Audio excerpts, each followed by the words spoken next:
Welcome to The Cap, where we are here to speak with college reps and other professionals in the field of college admissions to help answer all your questions and guide you through every step of the process. So if you're serious about college admissions, you've come to the right place. Are you ready? Let's talk about it. And now, here's your host, Dr. John Durante. Welcome to The Cap, the College Admissions Process Podcast. I am your host, John Durante, and I am here to introduce you to college admissions representatives and other professionals in the field of college admissions. Our purpose is to serve you, the students and parents, so that you may gain insight straight from the people who ultimately make the decisions. Regardless of whether you apply to a particular school being highlighted in a given episode, you should listen to all of them, as each guest will give you tremendous insight and advice on every aspect of the college admissions process, prompting you to come up with your own follow-up questions for when you visit campus or meet with a college admissions representative yourself. Don't forget to visit our website, www.collegeadmissionstalk.com, or the show notes of each episode to access the alphabetical list of all the colleges available with the related audio link to the right of each school. The alphabetical list provides you with on-demand access to all of the episodes so that you may listen whenever you wish. And if you want to receive links to episodes before they are released on the podcast, along with other related resources, please fill out the email opt-in form also available on our website and in the show notes of each episode. Lastly, please email me with any questions or comments at collegeadmissionstalk@gmail.com. So are you ready? Let's talk about it. Welcome to The Cap, the College Admissions Process Podcast. I am your host, John Durante, and it gives me great pleasure to introduce to you today Dr. Patricia Peek, who's the Dean of Admission at Fordham University. Dr. Peek, so great to have you here today. How are you? I'm wonderful. It's so good to be here with you today. It's awesome to have such a great school like Fordham University represented. You're about an hour away from where I live, so I'm excited about this one, Doc. So what could you tell us about Fordham University that makes it so appealing for so many students to want to apply and ultimately attend? Well, Fordham is such a unique place, and it's unique for three reasons. Number one, it's in New York City, and I think the draw of being in an international city, really at one of the world's centers, is amazing.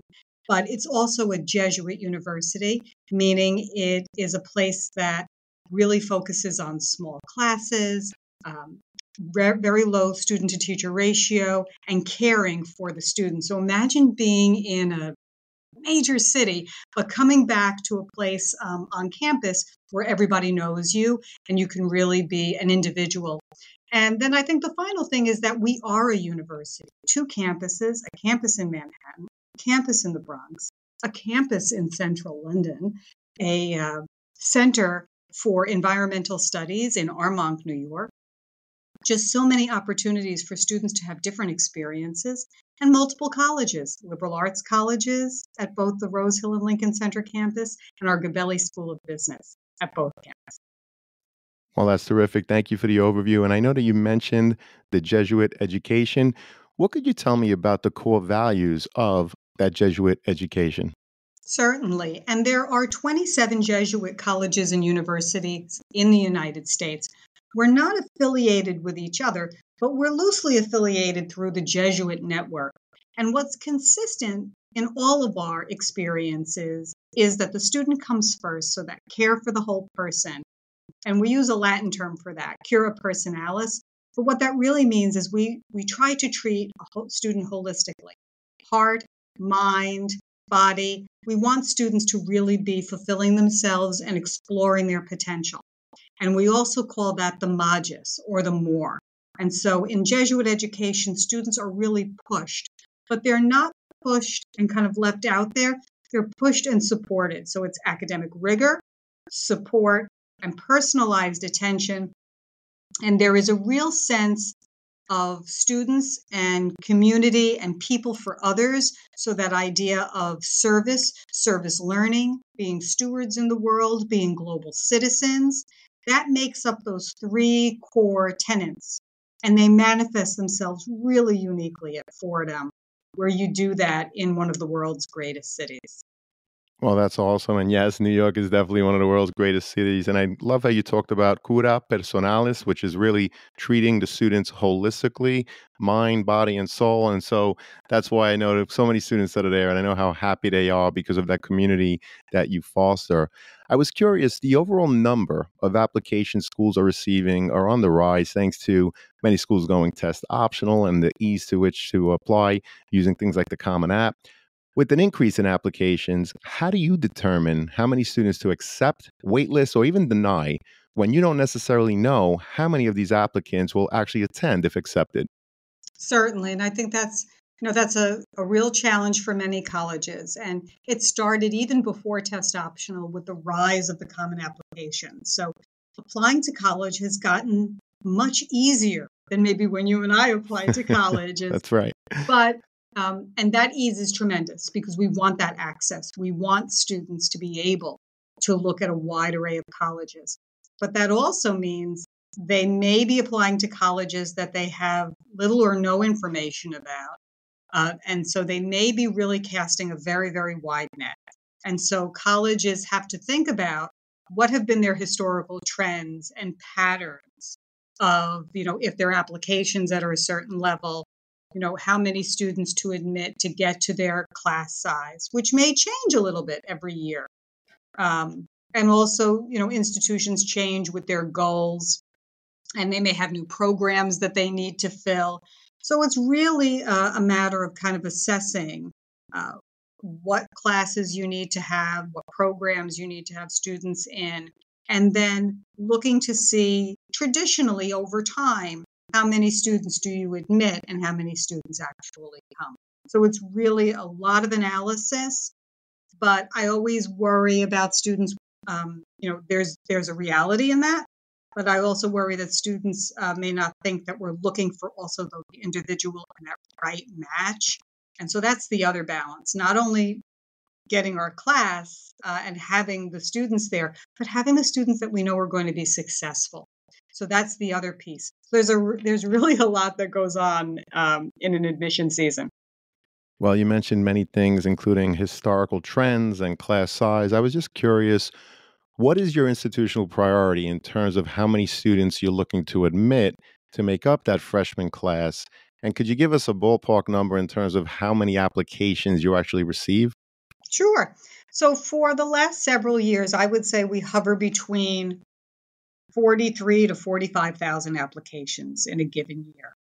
And because we have all of these different colleges and campuses, the class size overall, anywhere between 24 and 2,500 students. But it's also which students might be in which colleges, which campuses, and some of our specialized programs. So we don't have many direct admission programs, but we do have two.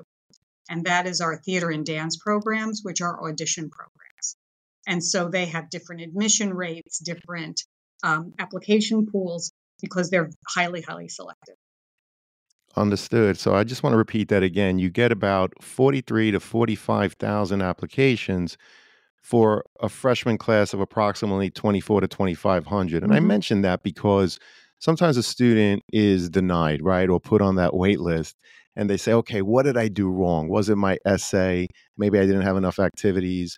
And I just like to share those numbers so that people understand that, if you look at the first, let's say 25% of your students that do not get admitted, their profiles are probably not that different than the students that were admitted, except that you have that institutional priority where, your freshman class is at 2,500. That's your number. That's your size. That's what fits. So anything else that you want to add to that? Because again, a lot of times when a student is denied, they feel that it's definitely something that they did. Well, and absolutely no. If you've done your research and you have looked on a school's website like Fordham's and said, okay, they're sharing what an average GPA is. Am I in a range? They're telling me that they want to see certain courses with certain levels of academic rigor. Have I been pushing myself, challenging myself? And test optional, and we're truly test optional, we still give the middle 50% range for our admitted students. So will submitting testing help me or will it not help me? So Hmm. being very doing your research and being very discerning about what schools you're putting in as a fit is important. But even if you do all of that, as you said, many of us have applicant pools that most of the candidates are qualified, but we're not going to have room for all of them. And so that's why we have a wait list, and that's why we have denials. But it's also why we have transfer students, because sometimes if you don't make it that first time around, or if you were admitted and don't choose the school, you might come back again a little bit later. Well, that's a great point, and I appreciate that. And let's unpackage the overall application a little bit more. I know you touched upon a few things like the transcript and being test optional. So the transcript itself is definitely the most important part of the academic portion of the application, as it shows 4 years of rigor, hopefully, ramps that you've built, courses that you've selected. So, Doctor, can you walk us through what you're looking for when reviewing an applicant's transcript, and does it differ based on the student's intended major? Yes, I would say so. So, what usually happens is for most programs, we are looking just overall at the student's application. But for, let's say, the Gabelli School of Business, we're going to add another layer of math preparation. And so the first thing we want to do is really unpack the entire high school transcript. Trend in grades, GPA, trend in courses, trend over time. We want to see steady or upward trend in the grades through the senior year. We'll see your first semester senior year if you're applying ED2 or regular decision. We'll talk about that later. But we want to see a steady or upward trend in grade. Why? Because the closer you get to college, we want to know that your preparation is getting you closer to the level you need to be successful here. So a trend in grades will really tell us if you're moving closer to being prepared or if something's happening where you need more time before you're prepared. And then if a student submits testing, we want to know, is that confirming what we're seeing or is it telling a different story? And if it's telling a different story, we have to really kind of unpack that a little bit more. Is it telling us a student has potential to do more, but it's not happening in the classroom? Or is the testing a little bit lower, but we're thinking, but the student performs in the classroom? We usually prefer the latter. Classroom performance is prime. That's the primacy for us. And then we want to read the essay. And the essay has to be well written. The essay has to be reflective of who the student is. So when we get back to this idea of 44,000 applications, we can't meet everybody. The essay is our way of meeting the student. So putting your individual voice in there is critical, the authentic self. And that's where I'll anticipate any questions about artificial intelligence. Great for brainstorming. Great for idea generation. Not great for authenticity and your own voice. So we really want students to think about, again, how to wisely use that as a teaching tool and a learning tool, but to be your authentic self, because that's how you make yourself stand out in a pool that is very competitive and qualified. And then we will look at letters of recommendation, we'll look at activities, we'll look at leadership. We want to see consistency over time. We want to see that students are committed to different things. So we know the difference between things that just fill up the activities list and things that are meaningful. Well, I appreciate that you mentioned AI and that you shouldn't use it to write your essay, students, because it will not present the essence of who you are as a person. And we talk about it all the time. The transcript, very important that you understand that that's the rigor, the ramps that you built, the courses that you took, and the grades that you received over your 4 years, your activity sheet, obviously what you did outside of the classroom. That essay is your voice. Like Dr. Peek just said, that's how they get to know the 45,000 students that apply. They can't meet everyone individually, but reading your essay, that's how they're going to get to know you. So use AI to brainstorm, perhaps to help you generate ideas, but certainly do not use it to write your essay, because although it might spit out something that's grammatically correct, it's not going to show off the essence of who you are as a person. So, Dr. Peek, let's unpackage the essay a little bit more. Obviously, it's an important part of the overall application as it provides, again, an opportunity for the students to have their voices heard. Can you share an example of a college essay that left an impression on you? And what advice would you provide prospective students in terms of what to think of when preparing to write those essays? Absolutely. So for many years, I was the primary application reader for our dance program. And dancers typically have a shared experience that got them into being interested in dance. And it's oftentimes the most accessible of the ballets, and that's the Nutcracker. And Hmm. so for many years, I would read many essays about the Nutcracker. And so you can imagine there is only so much that you can say about that particular ballet. And there was lots of focus on the Sugar Plum Fairies and the beauty of it and all of those components. But after a while, I would feel like I was reading the same essay over and over again. Until one day, a young man wrote an essay and it started, my first role was in the Nutcracker. And I said, oh. And he said, I was the prince and I was anxious because to keep my role, I had to fit in the costume. And I had been experiencing growth spurts. And my ballet instructor said I would lose the role if I had one more growth spurt because it just was not going to be possible for me to continue. I would not fit in the costume. And so it was this reflection on his anxiety and his desire to succeed and this thing that was out of his control.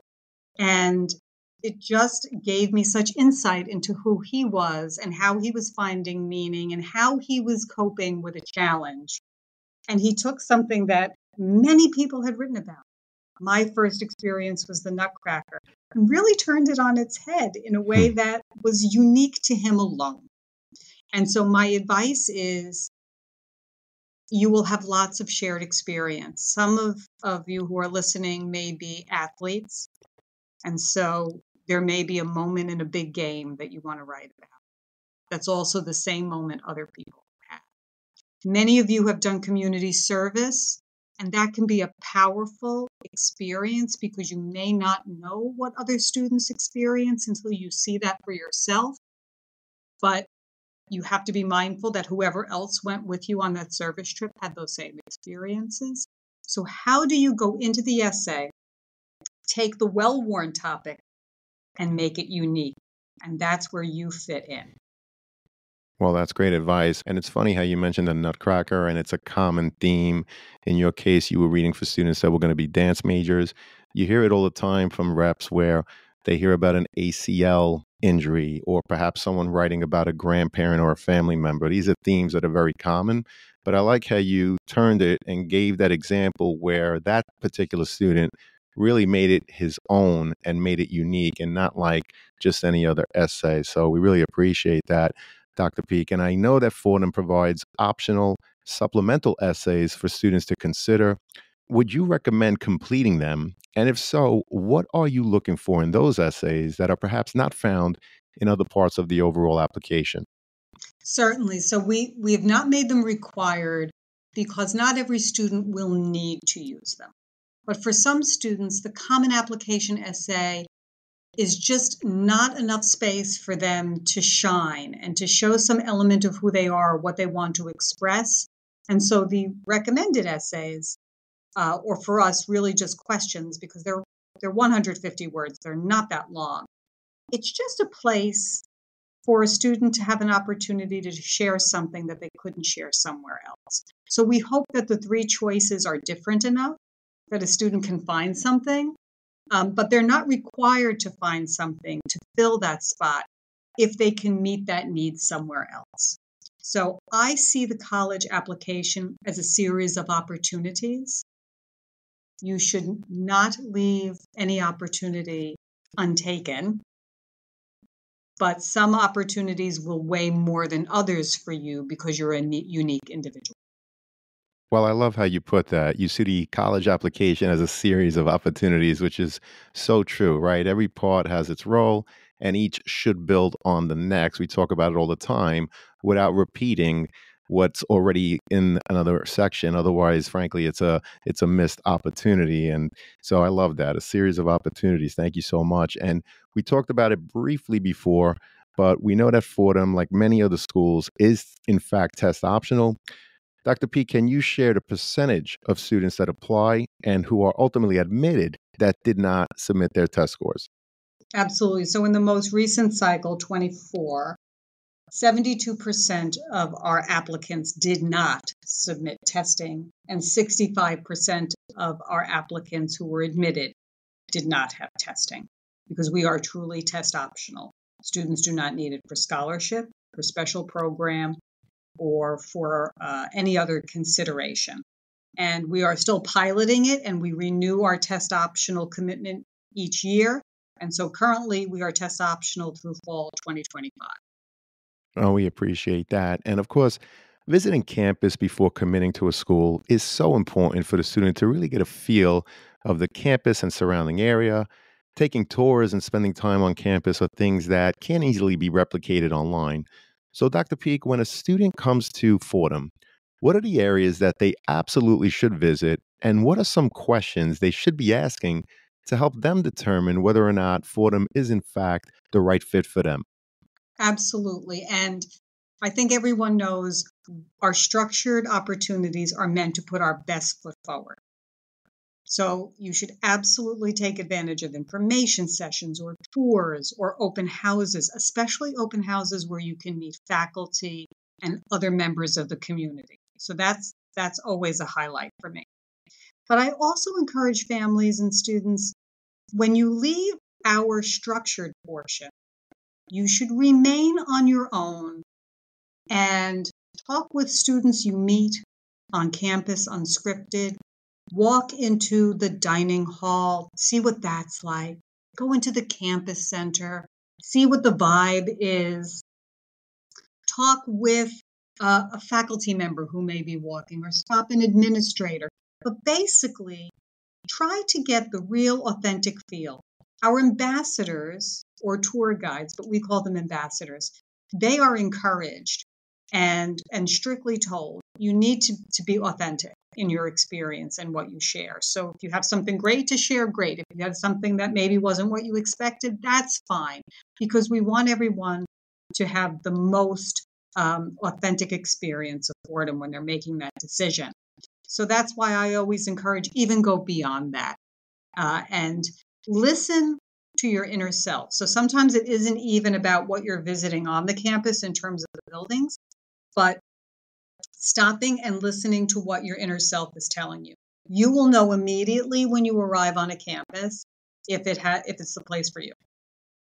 You will So also true. know immediately, right, if it's It not. is so So true. I have heard stories of students that had their parents drive them hundreds of miles only not to get out. Right. These are true stories. And you have to listen to that. No college campus should be treated as the place to go because it was the place for your friend, or you saw it on a movie, or you Hmm. learned about it in a book. You have to feel that it's right for you. And so listening to your inner voice is the key. Well, I appreciate that. Definitely listening to your inner voice, and those visits certainly are really important. If you can't visit, by the way, before applying, you really owe it to yourself before matriculating. We talk about that all the time. And I appreciate you talking about taking advantage of your info sessions and your tours, which leads me to the next question about demonstrated interest. What are some of the things that students do to demonstrate their interest in attending Fordham? And is this something that you track as part of your overall application? And if not, is there ever a time that it might come up? For example, if a student is on the wait list? Yes, demonstrated interest can be a factor on the margins. So for the majority of students in the admission process, it's not a factor. But when you get to the wait list and times like that, or we may have just a little bit of room and we're looking to see which other students we might be able to fit in, those are the times when it can become important. But we're very careful about that because not everyone can visit. Not everyone has the resources to make it to Right. campus. And so we still have virtual options because we know that that's not possible for students. So we weigh virtual options just like an on-campus visit option because that's what a family can do. But just sending emails to us or calling us, those are not really meaningful. Of course, we know if you have an email sent to you or if you've opened it, but we're not tracking the hundreds of thousands of emails that we're sending and what you're doing with them. What's meaningful for us, though, I will tell you, is if we actually come out to your high school and we are using our resources to come see you, come see us. That speaks volumes. There have been many times where meeting a student one-on-one has made the difference because we just get to see something that we have not had the ability to see. So again, that's a missed opportunity. So it's more about what you're not doing. So if we come out to Syosset High School and make the visit and the room is empty, Right. then you've missed the opportunity to meet the person who's going to take your application through the process. Well, it goes back to what we're saying, right? Each part of the application is, in fact, an opportunity. And same thing here, as you described. If, in fact, you're interested in Fordham University and they happen to come to your high school, make sure you are meeting with the rep, introduce yourself, come up with some questions that perhaps are not so easily found on their website so that you could show off your ability to research and really show off the fact that you want to go there. So we really appreciate that. And what are the different ways a student may apply to Fordham? And is there a benefit to applying one way over the other? And we're talking about, early decision, early action, regular decision. And when I talk about the benefit, I'm asking about benefits both for being admitted, but also for merit-based scholarships or financial aid considerations. Certainly. So I will say across all the rounds that we offer, financial aid and scholarship opportunities are the same. Great. But we do have 4 different rounds. 2 binding and 2 non-binding. So we have ED1, November 1, and ED2, January 3rd. Those are options for students where we are in ED1, the number 1 choice. ED2, we may be maybe number 1 or number 2, or you were just not quite sure and needed a little additional time. But because they're binding, and because we do not meet full need for everyone, you should only be applying ED if you're sure you want to come. And financial aid, even though you'll get a package if you complete, it should not be the main factor. So if you need to compare financial aid packages, then don't apply to us ED. That's not what that's meant for. Early action to me is a great way to apply. You get the early decision, non-binding before the Christmas holidays. You get a financial aid package by February 1, but you can let us know by May 1. To me, that's the perfect calendar scenario. Gives you a really long runway to compare packages, gives you the ability to talk about your financial aid award with us, do class visits, do all kinds of things. But if that's not realistic, or if you've really done your best work in the first half of your senior year and you want us to see that, regular decision, January 3rd, that's absolutely fine. We are not a school that takes all of our students in early rounds. We have plenty of room in our regular decision round for students who feel like their best foot forward is going to be going regular decision. Well, we appreciate that. And Dr. Peek, once a student commits to a college, how important is it for them to withdraw from other colleges where they may have been accepted? And can you give us some insight into how difficult the process becomes for you in terms of determining how many students to accept or not from your own wait list when you don't have a final number on how many accepted students are actually attending? Yes, we have to think about the college application process rather like an ecosystem. So if you commit to a school or double deposit, which is highly discouraged, you've taken away a spot that we might have given to someone else who now does not have that spot. And then if you give it up, that person doesn't have a chance to know, oh, well, that spot's opened up now and I could do that. I could take that spot. So it's important to really make the decision. Now, this is an unusual year with the FAFSA and deadlines were everywhere. But in a traditional year, it's really important to make the decision and try to make the decision that will get you to your September goal by May 1. Because what we want to do over the summer is immediately build affinity and community for you and get you to know us, get you to know your fellow students, get to know upper class students. We want to start doing that in summer. But if you're switching from college to college in those commitments, it makes it harder for you to get started in your best foot at college. And it makes it harder for us then to fill the spots that now have emptied, because by the middle of summer, students are really settled. So it's a sense of community when you're a senior. You're not only doing this for yourself, but you're making good choices that don't impact others now. Well, we appreciate that insight and advice. This has been a phenomenal conversation, Dr. Peek. Before I get to my last question, I just want to ask, is there a question that I didn't ask you or a topic that I didn't bring up that you'd like to leave with us now? I would say, to get back to the visit, what are the types of visits that make the most sense? And I think if you have a college that is nearby to you, you should visit it, even if you're interested in it or not, but maybe just get started by visiting and see what it is about that visitation that appealed to you, what you liked, what you didn't like. And that way, as you're building your college list, you can start to think about, if I can visit this school, what do I want to do? Maybe I'll wait and I'll visit this school when I'm admitted. But you should always take advantage of what's in your backyard. And you also may be surprised if you look at the schools in your backyard. Wow, these are places that I may actually want to go. Most students don't go more than 500 miles from their home. Right. And just because you live in maybe perhaps the New York area, let's say, the rest of the world is trying to get to cities like that.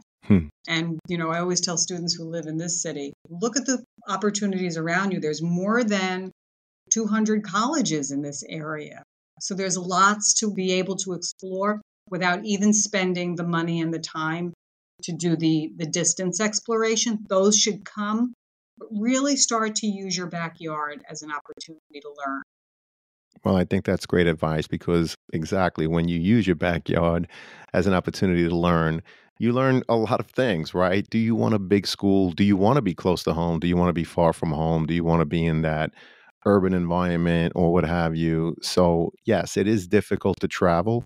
Sometimes it's difficult to travel far away to visit colleges because of money. If you're a family that happens to have the money, sometimes it's difficult to travel because of time. Students are in school, they're in sports, parents are obviously working. And so, yes, starting in your own backyard just to get a sense of what you're looking for in a college, I think is tremendous advice. So, Dr. Peek, speaking of advice, what are your top 3 pieces of advice that you would provide a student and their parents getting ready for the college admissions process? Absolutely. The number one is keeping the calendar, a shared calendar between the student and the family. It should include deadlines, registration dates for exams, exam dates, both in school and out of school, events, family events, when things are due, as well as the prep time leading up to them. And if you do that, it will lead to my second piece of advice, which is enjoy your senior year. This shouldn't be a mad dash to get to college. This should be a journey of exploration, of learning, of an enjoyment, where you are learning about yourself, learning about what you want, getting excited about your future, but not at the expense of all of the things that happen in the senior year that will never happen again, and the memories that you will make, and the importance that your academics are really important in that senior year. So if you're just totally focused on the college process, you may not do as well as you want, and you want us to see that. So that's number 2. And the final piece of advice is really for families especially. Allow your students to have dream schools and allow them to apply to them, but also have realistic conversations about what's possible and what's not now. You may be surprised, and you may be admitted to a school and be able to afford it, and you didn't think that at the beginning. But the worst conversations that I see are in April with families who have applied, but there is some barrier, and those discussions weren't had. And now they're being had in the most anxious moments. And that's when we're not making good decisions. Yeah, I couldn't agree more. So many people report on that, where families go through an entire process. The student is fortunate enough to be admitted, only to find out that financially it's not something that the family can afford. So, your point about talking about financial aid, what you can or cannot afford early and often, is really so important. But I also like that you talked about keeping a shared calendar. That's something new that we haven't talked about. And I do think that many families do that. If you don't, it's very important, whether it's school events, college visits. Some people even talk about scheduling time, perhaps only once a week, about talking about the college process so that it doesn't overwhelm and take over a family's life, as oftentimes it does. And lastly, enjoy your senior year. To your point, if you have that calendar and you do schedule that time, you will hopefully enjoy that senior year, which only comes one time. Dr. Peek, this was awesome. You're awesome. I'm so happy, as I know that this is going to help so many students and their parents. I do hope to have you again. Thank you so much. It was a privilege. Thank you. Our privilege and honor. And to everyone out there, good luck with the college search. Take care all, and best wishes. Thank you for joining us on this episode of the CAP, the College Admissions Process Podcast. We hope you enjoyed the show.